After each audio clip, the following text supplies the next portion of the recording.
tardes, caballeros. ¿Me permiten, por favor, los documentos del vehículo? Son tan amables. No tenemos.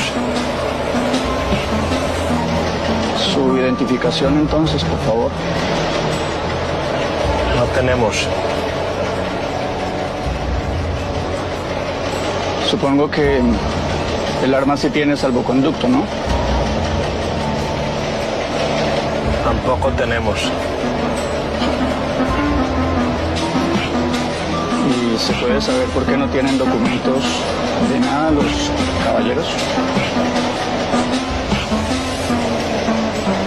Porque somos bandidos.